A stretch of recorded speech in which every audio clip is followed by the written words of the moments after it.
Thank you guys very much for being here tonight. There's a lot of this that's really unpleasant, but I will tell you, it's humbling to have a room full of patriots who clearly love this country as much as I do. And it's my distinct pleasure to be able to introduce my good friend, our Attorney General. I first got to meet Ken when he ran for the Texas House, and as a freshman representative, he was put on the House Banking and Finance Committee. And for some strange reason, his banker said, well, John O'Shea is one of the bankers in your area that you need to get to know. And I'm really glad I did, because we became very fast friends about 20 years ago. He is somebody who represents to me exactly why I want to run, because I see that man wage these battles thanklessly with people just constantly attacking him. But he doesn't care. He gave up an incredibly lucrative private law practice and to accept this servant's pay, which is not anywhere near what he was making, and have to spend his own personal money defending himself in civil litigation and the attacks that he incurs. But at the end of the day, he's happy with this because he's doing God's work. He is defending this country. He is one of the watchmen on the wall, and he needs help. Fortunately, I think in 2024, we're getting ready to elect another president who's going to return to that position, and all of a sudden he won't have to see the occupant of the White House anymore. Right. But anyway, it's honestly when I say this,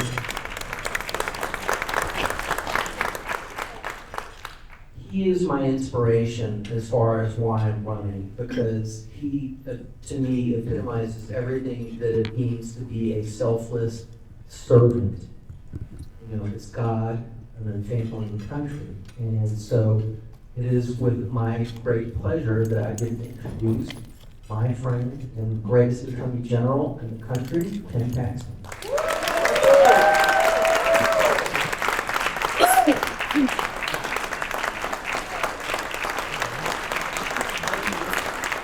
Well, I'll tell you what, I'm excited to be here.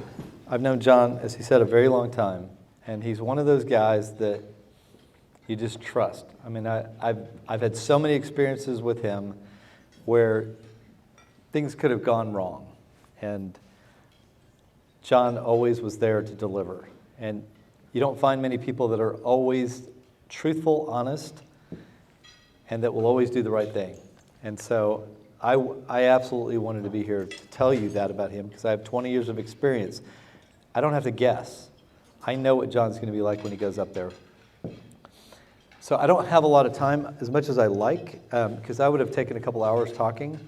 But I have to leave to go do this Sean Hannity show on the border stuff that you guys have been seeing. So, and really, the Sean Hannity show, if you've ever seen it, I don't have to really say much. I just have to listen. Just be a good listener. But I do want to say a little bit about what happened to me in my impeachment. And the reason I want to tell you about it is because his opponent, his main opponent, I think, voted to impeach me. And he did this with no due process, no opportunity for me to give my side of the story. I mean, you would think if they wanted to do that to a Democrat, that would be bad enough, right? And then the media would have gone nuts. But no, Craig Goldman wanted to do this to a Republican who was fighting the Biden administration. And he didn't even have the decency to call me and say, hey, we've known each other for a long time. We've worked on some of the same issues. Can you tell us, what's going on? No, they didn't even. I tried to go talk to them, and they said, no, we don't want to hear anything that you have to say. We don't want to hear any of our witnesses. We don't want to swear anybody in. It's required by law, but we're not even going to do that. There's a law that says they can't bring anything up that happened prior to the election. We're not following that law. Craig Goldman had no respect for the law. And then when I needed help passing legislation to fix what the Court of Criminal Appeals did with our voter fraud abilities, I was told by Craig Goldman and his team, we don't have time to deal with that. And now I know why. They were dealing with my impeachment. So I'd love to, if I had more time, I'd love to go into the details of what happened and how difficult this situation was for me, because I was literally sitting there. They did this in 3 days. I had no idea who the witnesses were. I had no idea what the evidence was. I had no money because I'd spent $16 million beating a guy named George P. Bush, and a Democrat, and they knew I had no money. So I had to go hire a bunch of lawyers to help me while they were having their lawyers paid by, do you know who paid for their lawyers? You did. And they, by the way, have not told the truth. They've never disclosed, even though they're required by law to do so, they've never told you how much it cost. Why would Dade Phelan and Craig Goldman not tell you that? The same reason they did the whole investigation secretly, they didn't want you to know the truth. Because I was pushing for transparency. I'm still pushing for transparency. They're doing just the opposite. This is the guy that wants to represent you in Congress. And so I'm not here necessarily, I'm more about John than I am to criticize Craig, but Craig was a key player in my impeachment. I don't know if you all got to see John Smithy on the floor. Of course, they did this on Memorial Weekend on the Saturday when no one's watching. But John Smithy is a great guy. He's an Amarillo State representative. He's been there a long time. He's a lawyer. And he got up and said, I can't believe this is even possible. We have sometimes triple hearsay. We have no evidence. We don't swear any evidences. We're not doing anything that a normal impeachment would have occur. As a matter of fact, Nancy Pelosi treated Donald Trump better than Dade Phelan and Craig Goldman treated me. And as he was getting momentum under the Republicans, and by the way, they had enough Democrats with 65. They only needed a few Republicans to take me out. But they wanted more Republicans because they didn't want the message to be a bunch of Democrats and a few Republicans impeach me. So the Speaker required a vote of impeachment for me. And when John Smithy was turning the floor, guess who it was that walked around the floor and told people they did not have a choice? They had to vote with the Speaker. Due process doesn't matter. Doing the right thing doesn't matter. You have to vote for the Speaker. You know who did that? Craig Goldman, your state representative and the guy that's running against John. I don't think you guys should promote this guy. That's what he will do in Congress. If he's doing that as a state representative, that's what you have to look forward to. So this is going to seem a little unrelated, but I'm on a mission. I've been traveling all over the state, really pushing to change the Texas House. And one other group, the Court of Criminal Appeals. And why am I doing this? Well, so all of this that I went through obviously was not a fun time for me. It was a very difficult daily task to get myself back up when I had no money. I had a gag order on me, so I couldn't even respond. The lieutenant governor put a gag order on me, so I couldn't even respond to these fake stories they were putting out. They were trying to try me in the media and basically crush me before I could ever get to even the trial. But I decided, you know what? I know that you all elected me. I had only been elected 4.5 months prior. And the way the law works is you are the voters. You're supposed to decide, not a bunch of politicians in Austin. And so I decided, you know what? No matter what happens, and I told my attorneys this because the media and the House kept leaking that I was going to resign. Leaking what? This is how they leaked. They made it up. I never once said I was going to resign. And I kept telling my attorneys, look into my eyes. These guys are going to have to vote me out. I will not leave. If the voters put me here, they're going to have to vote me out, and they're going to have to be accountable to the voters. And so I decided, you know what, I'm sticking it out. But when I was going through this, I realized that I didn't see much hope. I really was. Glenn Hager had illegally taken away my salary, the comptroller. I had no money for attorneys. Have you ever tried to hire a bunch of attorneys with no money? Anybody ever done that? It's really hard. But you know what saved me? It wasn't great attorneys. I ended up hiring great attorneys. I really did. They were amazing. And I don't know, if you guys ever watched some of that, you saw that my attorneys were way better than their attorneys, right? But I told those guys, I said, look, you guys are going to have to go in there and win every day of trial.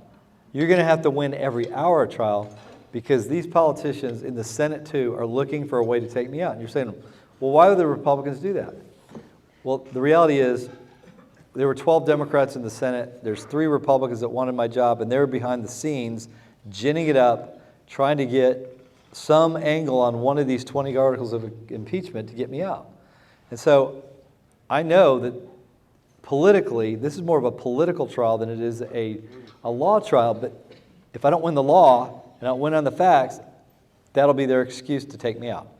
And so I think we did that. We won every day trial, but it wasn't sufficient because ultimately these politicians were going to do what they thought was in their best interest.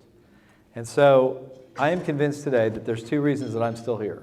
It's not because I put together a great legal team. It's not because of anything that I did. I am convinced that because I know that there were over 100,000 people across this country praying for me, that I'm here because of those prayers. I would not be here. And second, I know that the Senate was telling everybody, we're jurors, we can't talk to you. Did you guys get that? We can't talk to you? They're not jurors. They're elected by you. You have every right to talk to them, no matter what made-up rules they had. And guess what? What I loved about the people of Texas is they didn't listen to the senators. They listened to their hearts, and they called their senators. Thousands and thousands and thousands of calls and emails were made to these senators, and so they knew. You were paying attention. And in the end, it wasn't me that saved myself. It was the people of Texas who were, I think, inspired, divinely inspired. You went out and saved me from that impeachment. So I think what happened is actually a blessing to me. I hope it's a blessing to the state of Texas. I want to get back to that point, but I want to talk about one other issue before I have to go to this interview. Court of Criminal Appeals. How many of y'all know what they do? Raise your hand. You know what they do? Okay, there's a few, but this is probably, no, not probably, this is one of the more educated Republican groups in the state. And yet very few who really know what they do. Let me explain. We have two court systems in Texas, criminal and civil. Most states have one system that goes to the Texas Supreme Court for final appeal. In Texas, Supreme Court does civil cases, and the Court of Criminal Appeals is the final appeal on the criminal. I think there's only one other state like that. So what happens is, nobody knows who's on the Court of Criminal Appeals. None of the Republicans know who they voted for. And so it's created a huge problem for us. So I'm going to do a little test before I go. And I don't want you to feel bad about this test because every group I've ever talked to since this occurred, I say this, I'll tell you this in a minute, has failed the test. The most anybody's ever done. So I'm going to ask you all to raise your hand, and I'm going to ask you if you know who the 9 members of the Court of Criminal Appeals are, and if you do, I'm going to make you name. And just so you know, I've been doing this for 2 years and 2 months. I've been asking these questions to the most educated Republican voters. And the most I've ever gotten occurred in Bastrop. I had it was actually in Kerrville, I got to do 3.5. And then I went to Bastrop last night, and there was a guy that knew 9. First time ever. And I brought him up, and he named the 9. I made him name it. And I said, how did you do that? He goes, I was at your Kerrville event. He lived from up in the world. That was really awesome. And I didn't know that until you helped us with that. So, how many of y'all can name all 9 members of Court of Criminal Appeals? How about 8? So you don't have to be there. 7? How about 6? 5? You got that. 4. All right, so no one's going to break the record. 3. 2. Okay, name the 2. David Newell and Bert Richardson. Okay, both horrible, but they are on the Court of Criminal Appeals. All right, so that's really good. How about 1? Okay, that's good. I mean, I rarely even have people know 1. So why am I talking about We know the good one. Say the good one. Kevin Urey. Okay, so 2 years and 2 months ago, Kevin Urey, in an 8-1 vote, all Republican, Struck down a statute from 1951 that directed the Attorney General of Texas to prosecute voter fraud. I'm convinced that was created because the local DAs would not go after Lyndon Johnson and all the things he was doing to cheat. And so they said, we got to put this at the state level to make it happen. I came into office, we had 1 attorney prosecuting voter fraud. I begged the legislature for more money, more attorneys. I got 3 more, we had 4. They were all super busy. And I know there's no voter fraud in the world. You know, you've heard the stories. We were prosecuting over 900 cases. So we're the only place in the world that actually has voter fraud. Just so the media, the media tells you there's no voter fraud. We had so much voter fraud, we didn't have enough attorneys. So that is not a true story. So the Court of Criminal Appeals comes in, 2 days after the filing deadline to run against the 3 members that were up. Because we have 9 members. They run every 2 years. There's 3 of them. And they announced their decision 2 days after the filing deadline. So we couldn't run against any of them for 2 years. And when they struck it down, we're stuck with this decision. Now I can't prosecute voter fraud. Now, why would they do that? Why would a Republican court do that? The same reason that a Republican legislature would vote to impeach me and not pass election integrity and not pass border security, because the Texas House, just to be real, is controlled by the Democrats. And the Texas Court of Criminal Appeals is controlled by a guy named George Soros. I'm convinced of it. He went around and got all the DAs elected in the big counties so they wouldn't prosecute anything, including voter fraud.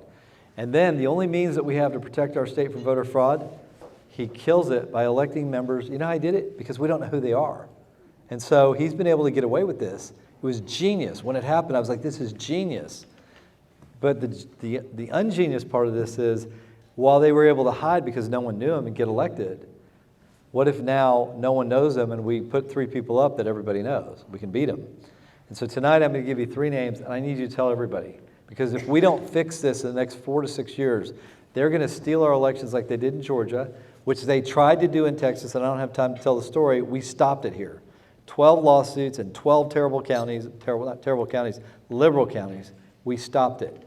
And so I'm going to give you 3 names, and I really need you to spread the word, because it won't matter if we elect John O'Shea if we can't keep Texas. And so the names are Gina Parker, David Shank, Gina Parker, David Shank, Lee Finley. Lee Finley, David Shank, Gina Parker, please tell all of your friends, as I just showed, no one knows who's on the Court of Criminal Appeals. No one will vote for them other than the DAs who are trying to keep the whole system going so there's no voter fraud prosecutions. We can elect the people we want if we'll spread the word. So I need you to do that. Now, back to John. Go ahead. You have a question. Gina Parker, David Shank, and Lee Finley. And tell all your friends, because they won't know who to vote for either. And most people either skip it or guess. And then the DAs get to decide who gets those spots. So back to John O'Shea. As I told you, I have this 20-year relationship with him. I trust him. The country is in a position where if we don't change what's going on at that level and what's going on at the Texas level, and we let somebody like Craig Goldman, who's willing to set aside all the things that you care about as a Republican, and I mean everything, set aside to do an impeachment of me, by the way, I asked them to fix this statute in the House and the Senate to come back and reauthorize me to prosecute voter fraud while we were trying to get rid of these Court of Appeals people. And the Senate passed it. And the House told me, we don't have time. We don't have time to protect the voters of Texas. So that tells you what Craig Goldman's all about.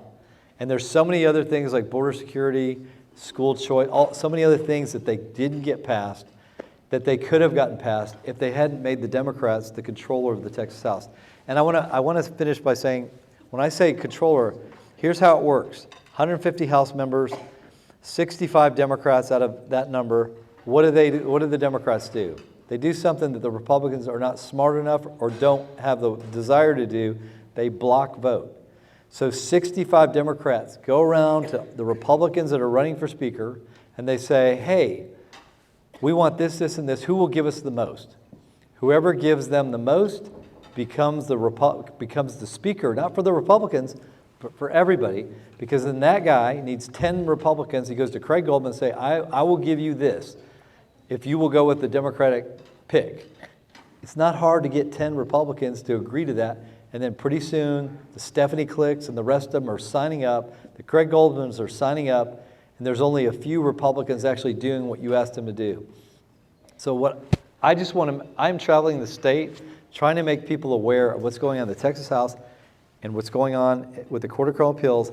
I am involved literally in only one congressional race. Everything is about the Texas House, Court of Criminal Appeals, because that's what I know about, and that's what I'm focused on because I think it's so important, because I truly believe we're going to lose the state. But I'm involved in one congressional race, and that's John O'Shea's. And that's because I truly think, one, Craig Goldman would be horrible, and two, John O'Shea would be amazing. So I am proud to endorse and be supportive of my friend John O'Shea, and I beg you, get this guy elected, because if you don't, one, we're going to get Craig Goldman, that's going to be bad. Two, we're going to lose this country. So John, I'm proud to be your friend, and I'm proud to be here to support you. Thank you all for having me here tonight.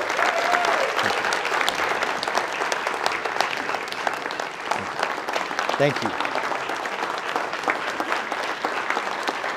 Hey, thanks a lot. Sorry I have to leave. So I told Ken that he actually was only allowed to leave early if he took my campaign sign on Sean Hannity tonight, but I don't think that's happening. So, this is one of those things where I'd like to talk now a little bit about why I'm running. I know so many of you in here have heard this story, so I'll keep it the abbreviated version. I only have one story, so it's kind of good that I get to stick to the facts. And I apologize to Vince and Mona because they already listened to me today at a candidates forum. So you guys, thank you for coming and being willing to accept this kind of double duty.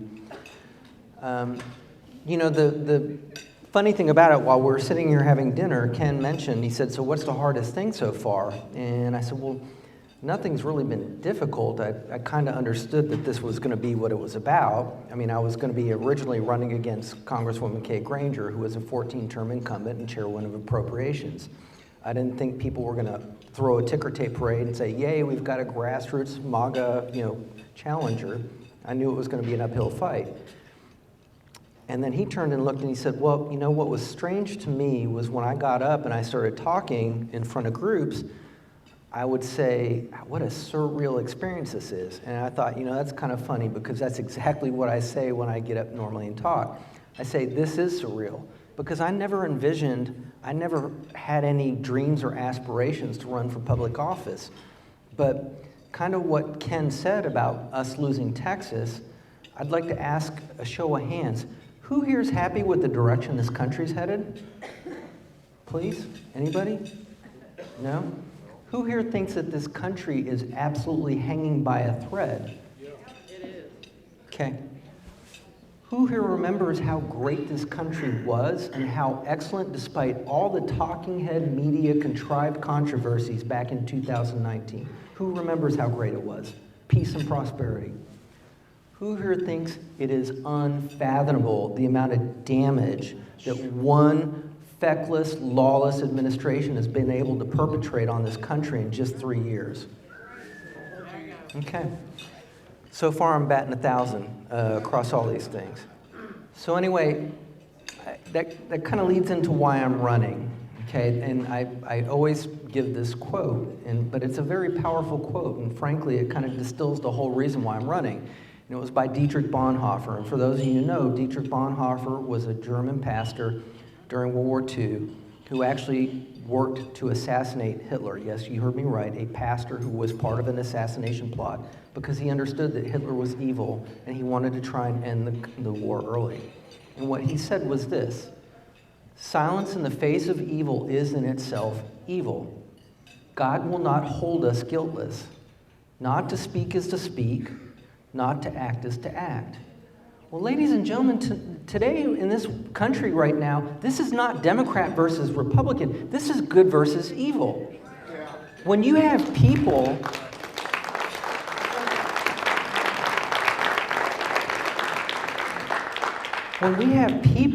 in the Department of Education in our public schools that are trying to sexualize our kids, are trying to teach them to be racist, are trying to teach them gender ideology and confuse them about who they are and encourage them to go through medical procedures.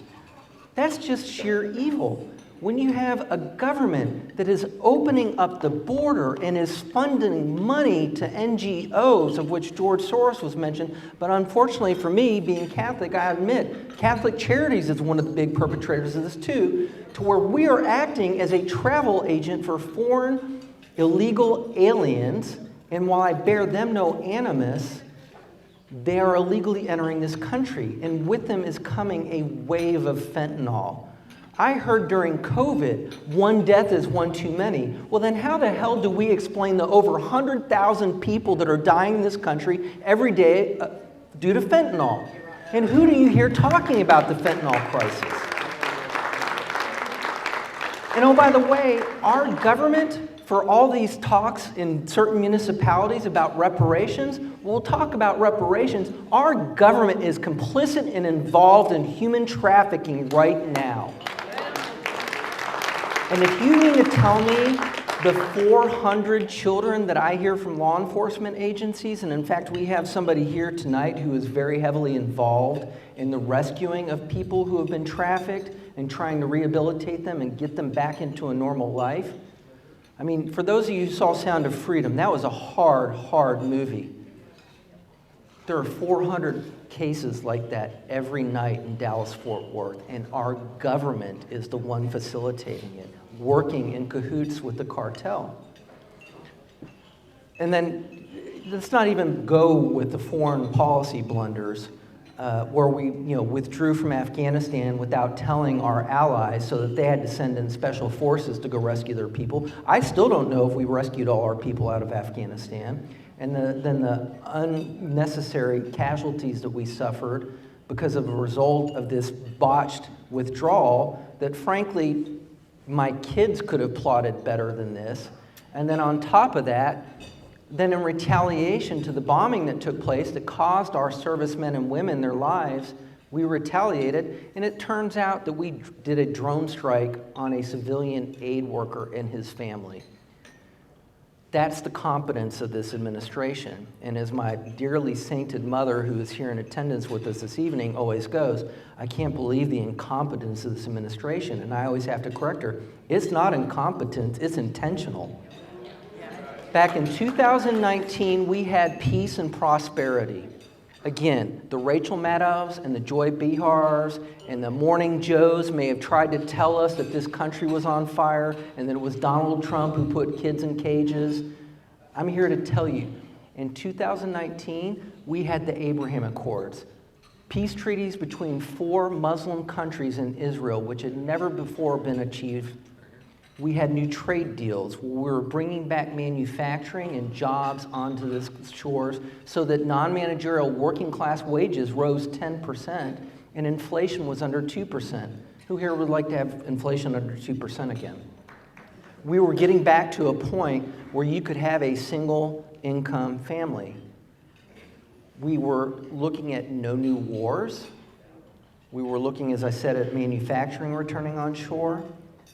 We honestly were striving and hitting so many accomplishments, and then 2020 happened and we were hit with COVID. So there have been kind of 2 revelations to me that really kind of led me to this decision to run. The first one was when then candidate Donald John Trump came down that escalator and he said something pretty radical at that time. He said that he could make America great again. And I had to stop and think about it, but there was a malaise around the country after 8 years of the Obama administration. I mean, that man did not love this country, and he made sure that everybody else shared in his pain and sentiment. And then lo and behold, he won and he did it, but it wasn't the Democrats per se that were the unseen enemy that had to make him do everything through executive order. It was Republican leadership. It was Mitch McConnell, and it was Paul Ryan, and it was the Uniparty. And all of a sudden, I became aware and awake, and notice I said awake and not woke, but I became awake to the fact that there really is this establishment Uniparty that doesn't care about the average American citizen. They don't care about the working class. They don't care about the middle class. They care about the donor class, and that's it. They're the party of Davos. They're the World Economic Forum. They're the globalists. They're the people who don't believe in American exceptionalism. And unfortunately, I realized that there were a lot of Republicans on that list as well. In fact, people who I had supported and who I'd looked up to and I'd voted for. And I'm going to name names: George W. Bush, Mitt Romney, Senator John McCain. Those were people who sold this country out and enriched themselves on the way down and were guilty, frankly, of treason.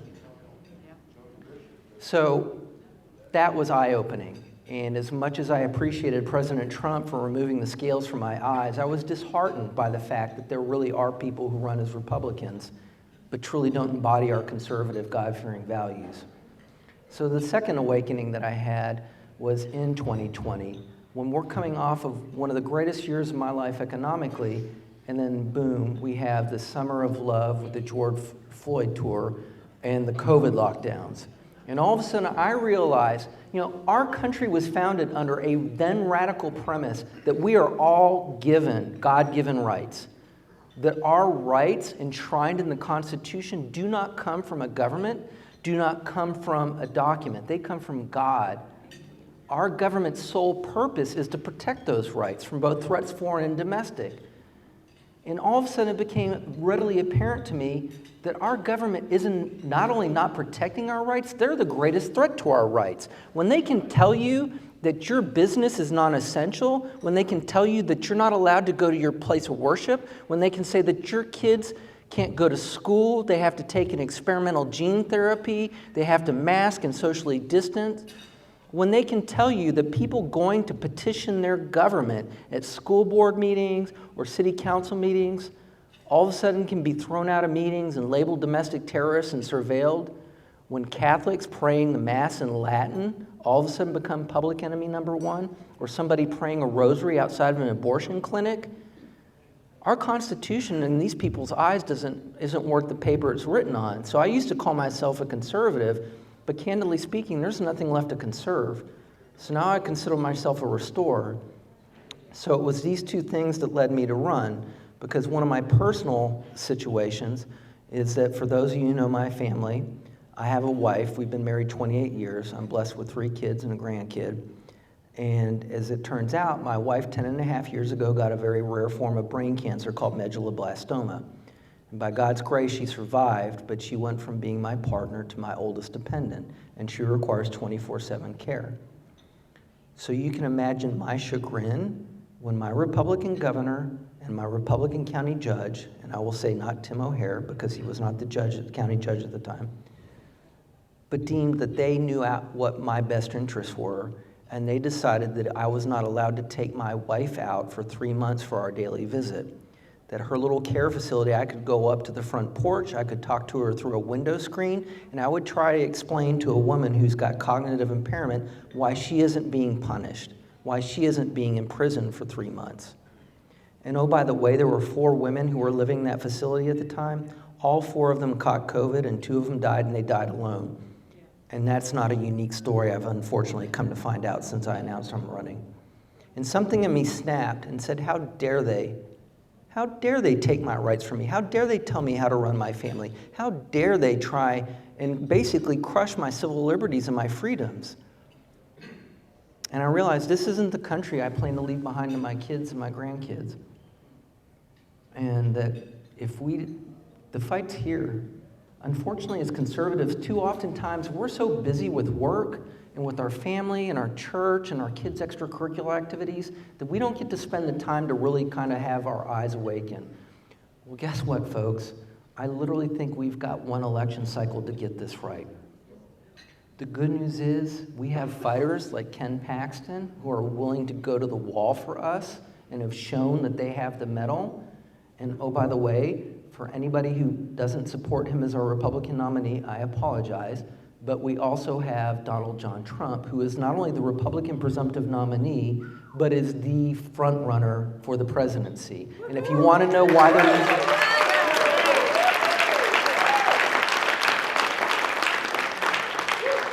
And if you want to know why they're using lawfare against him, why they're bringing ungodly civil suits and criminal prosecutions that violate every single norm of law and the Constitution, it's because they fear him, because he's over the target.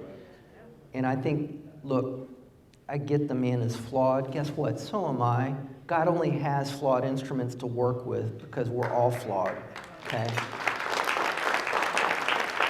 But he's the one that started this America First movement. And why I always felt like it was a moral principle and not a political movement, I finally came across the scripture that proved it in 1 Timothy, when St. Paul is writing to Timothy in verse 5, and he says, the man who does not take care of his relatives, in particular his immediate family, has betrayed the faith and is worse than the unbeliever.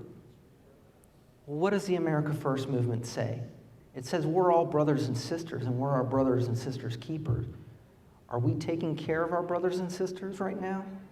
When we're spending $451 billion on illegal aliens, and we're bumping them to the head of the line in planes, in apartments, in hotels, and we're emptying out our public schools so that they have a place to stay, and we don't care about our kids' education? When this country is bankrupt, ladies and gentlemen, this isn't a question of whether or not we have money to spend. We're broke. When Kevin McCarthy went to go negotiate that debt ceiling limit and decided to give them 2 years uncapped, we were at $31.4 trillion in national debt. Let that sink in. $31.4 trillion. That's over $100,000 a household. I don't know about you, but I know there are a lot of people who couldn't afford to write that check.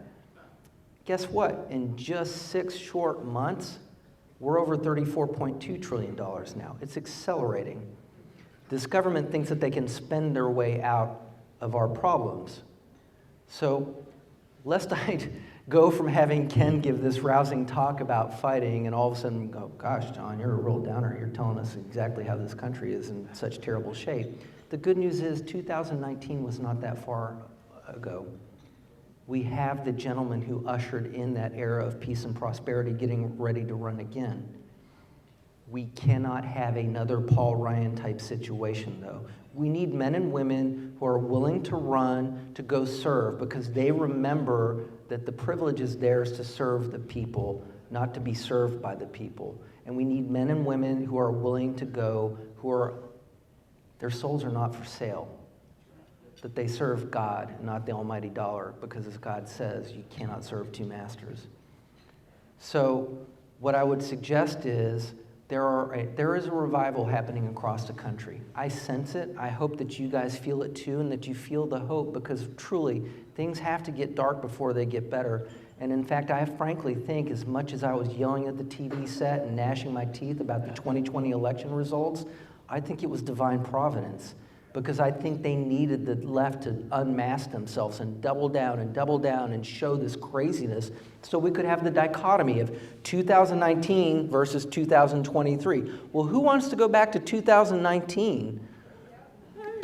Yeah. So what I would say is we are running, as Ken mentioned, as a America First. In fact, I could pop my collar and show you my tailored type stitched in MAGA in the back of my collar. But we're running as an America First campaign. We're running against the establishment. I'm not worried about that. This is David versus Goliath. But guess what? I like how that story turned out. We can lock down the border. It's simple. This is a man-made, contrived situation. You finish building the wall, you tell Mexico remain in Mexico, and you deport the people who are here illegally. That's simple. We can fix our energy crisis, which is contributing to inflation. We stop subsidizing this green, intermittent, unreliable energy that's coming primarily from Chinese communist companies with the wind turbines and the solar panels and the lithium being processed and the lithium batteries. And we go back to natural gas and oil and nuclear. If people are really concerned about the climate, nuclear is pretty clean the last time I heard. And then we rein in government spending, because we can't keep allowing these people. I mean, think about it. They're arguing over whether or not we're going to have a $2 or $2.5 trillion deficit. Our federal government doesn't do anything to make money. They take our money. They take in last year, $5 trillion. They spend 7.6 to who knows now what it's going to be. What family can take $50,000 a year home in income and spend $76,000 a year and just go, oh, it's okay, honey, we'll go to the bank and get our credit limit lifted?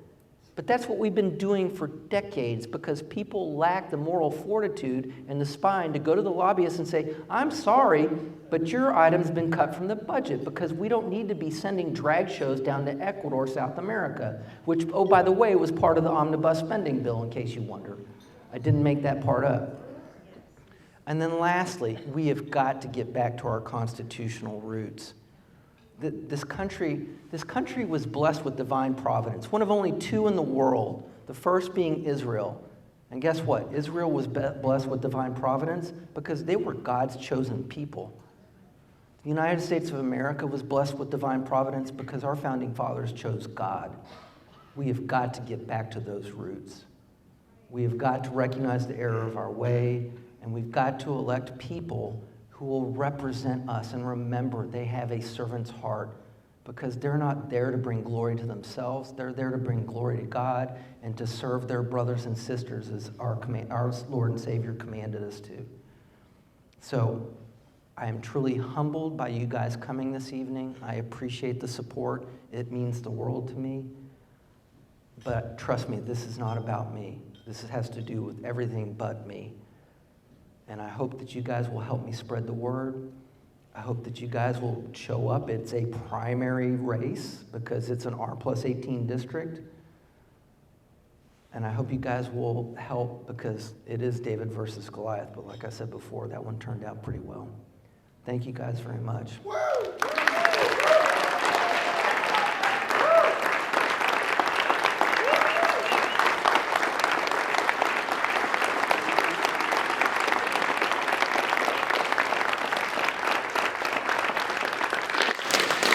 The next round of Texas' 12th Congressional District, John O'Shea. Great job. We want to thank everybody for coming out tonight for your support. I also want to give a special shout out. Linda Robertson, a lot of work went into this. She's our field director, and let's give her a round of applause.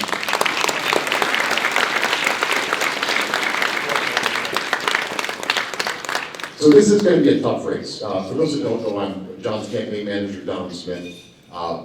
This is a tough race. I mean, Craig Goldman came in here with a lot of money. He rolled over a lot of money coming from the state, everything he had in his coffers there. He's going to be blasted all over the TV. You're going to see more of his ads than you are of ours, because that's just not the position we're in right now.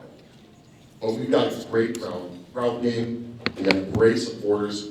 We're up to over 200 right now, volunteers, and growing rapidly, because people are really getting excited about what the things that John talks about.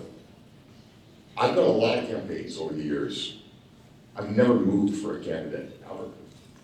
I moved for this one. Because when I met John, and this guy was the real deal, and he really is, he'll fight for all of you. And he'll do it the right way. So if there's anything you can do to help out, whether it be volunteering, obviously donations, we're working right now towards, if we can do 1 to 4 ads, in as far as the ratio when it comes to Craig Goldman, I still believe we can win this. Because I think John's message resonates. You're going to hear Craig Goldman, he's going to talk about, I'm a proven conservative, I've done, yeah, he's not. People know that. If you know anything about Craig Goldman's voting record, this is a guy who, when it came to making sure you were a U.S. citizen to vote in Texas, he voted present. Is there anybody in here who doesn't think, do you believe that you should be a citizen? Yes. To vote? Yeah. You voted present. Why is that? That's the lobbyists. Always follow the money. I've learned that in politics very early on. Somebody told me that when I first got into it, but it became pretty obvious, and it's proven over and over and over again. Follow the money. There's always a reason somebody votes the way they do. John, he's not looking for that. He's not looking for the money. So the lobbyists can go away. We don't care about them. So anything anybody can do to help out, we really appreciate that. You helped out just by being here tonight, so thank you for that. Obviously, Ken's amazing. It was great to be able to have him come here and support John as well. But volunteering, go on our website. We have Get Out the Vote. Dates coming up. We've got 3 of them on our calendar right now. This is where if you're interested in doing door knocking with us, phone calls, texting, anything that for volunteering to help John, so it's not all about the money, it's not all about all those things, it's everything together. And if we put all those things together, we will win this. I didn't move all the way up here from Florida, and I've got a freeze in here over the last couple of weeks, so we love it out here. The people are, I'll tell you one thing, people are special here in this area. I've never seen such an activated community, people that really care as much as you guys do, so it's been an honor to be here. But it's difficult. So anything you can do to help, go to the website, John O'Shea for Texas.com, sign up to be a volunteer. Check out all of John's issues if there's any other questions you have. But this is also the only candidate I've ever worked for who puts on his business card his cell phone number and has absolutely no problem with anybody making that phone call to talk to you. He'll answer your questions. I think I've heard a lot of people talk about previous representation, and especially Craig Goldman. I hear a lot of things where, yeah, he's not picking up that phone. This guy will talk to you. So if you have any questions, call John, talk to him. So again, just to close, I want to thank everybody for being here. Thank you for all your support. It means the world to all of us. It's been humbling for me as well. And let's get out there and let's support John O'Shea. Thank you.